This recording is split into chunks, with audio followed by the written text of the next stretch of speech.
Well, welcome to another edition of GW Unspoken, where we discuss stuff we don't typically talk about but probably should. And we're here talking about sleep, and we're up to episode 7.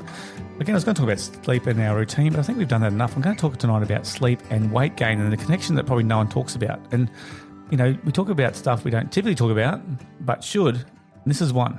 So let's talk about you. Have you ever noticed that after a bad night's sleep, you suddenly crave all the carbs, all the sugars, anything that's deep fried? It turns out that's just not you being angry, it's actually science.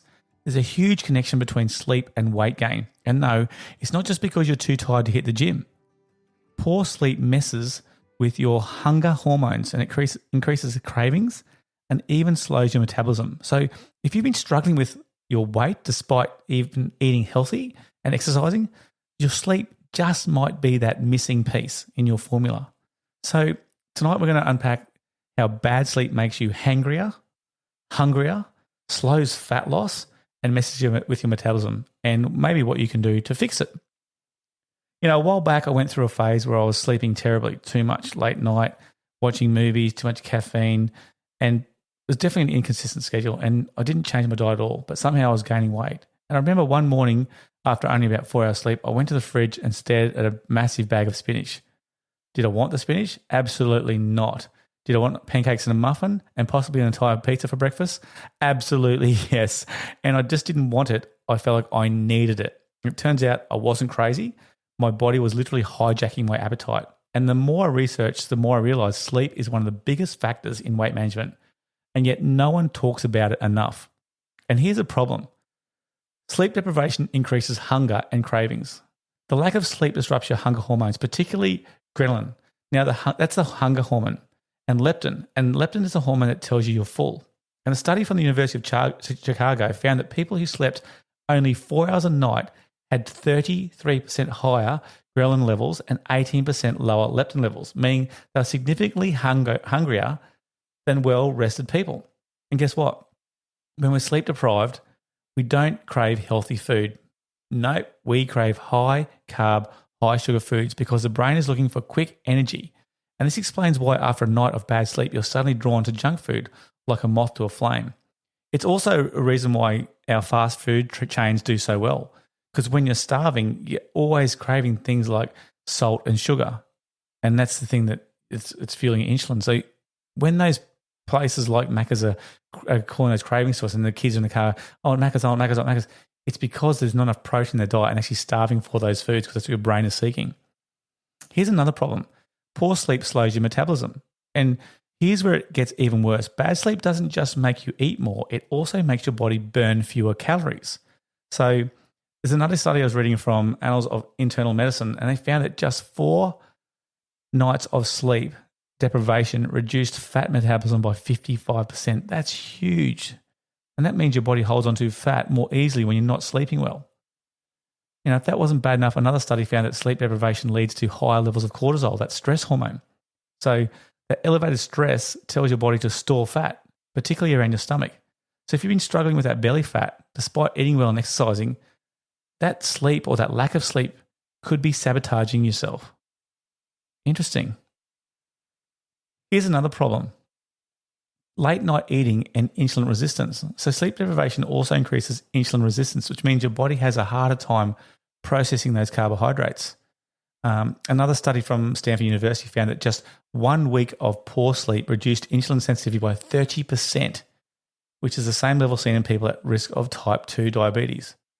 So not only that, but staying up late increases that chance of late night snacking. I know I've been guilty of that. I know how many times I've been, can't sleep, go on the couch, chuck on an episode of Seinfeld, know it's a bad thing, and then suddenly after about half an hour, I'm like, I think I need a bowl of Nutrigrain, and go straight to the fridge, get the milk out, and a massive bowl of Nutrigrain later. I basically have breakfast at 11 o'clock at night.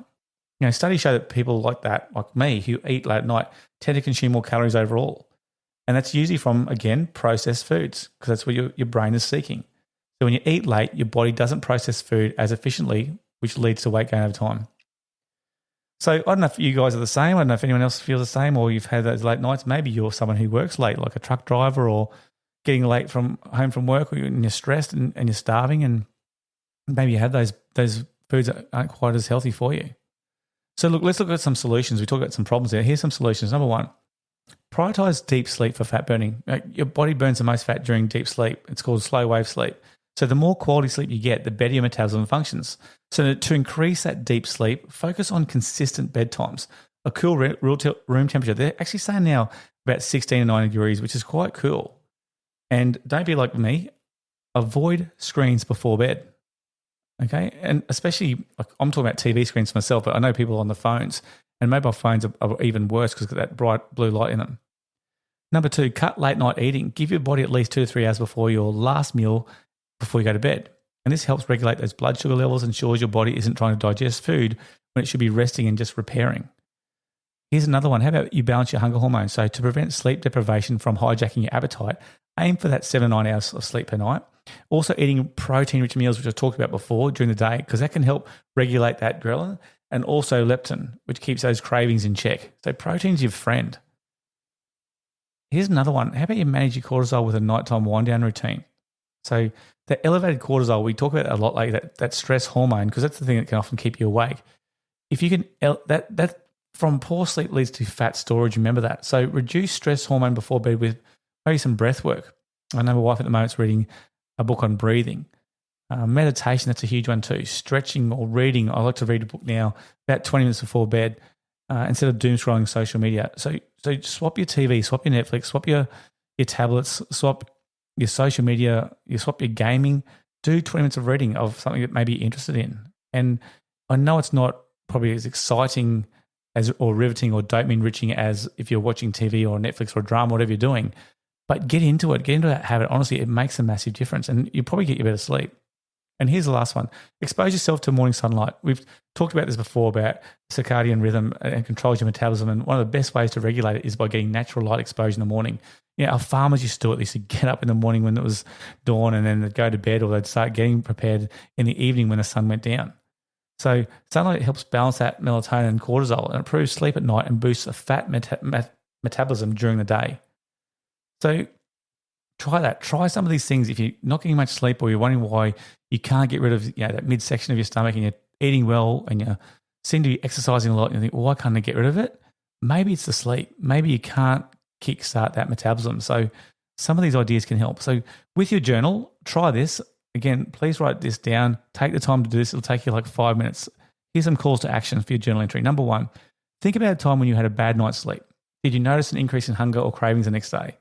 How did it impact your food choices? I know it does for me. If I go with my mate Dave and go fishing, get up early, often leave here about 3:30 in the morning. By the time we go deep sea fishing, if I'm bored and not catching fish, I will start eating. And often Dave will say, "Why are you eating for?" I'm just like, "Oh, no, I think I'm just bored." All right, so how did it actually impact your food choices if you have a bad night's sleep or lack of sleep? So write down.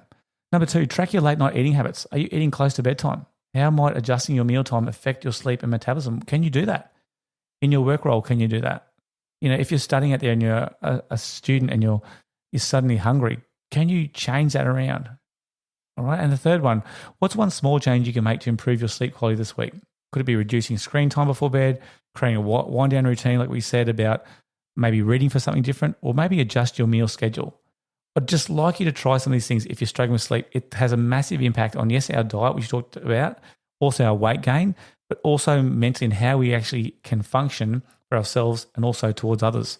And I look forward to you tuning into our next episode of Season 8 with sleep, and we'll be up to our episode 8, our last one in the series.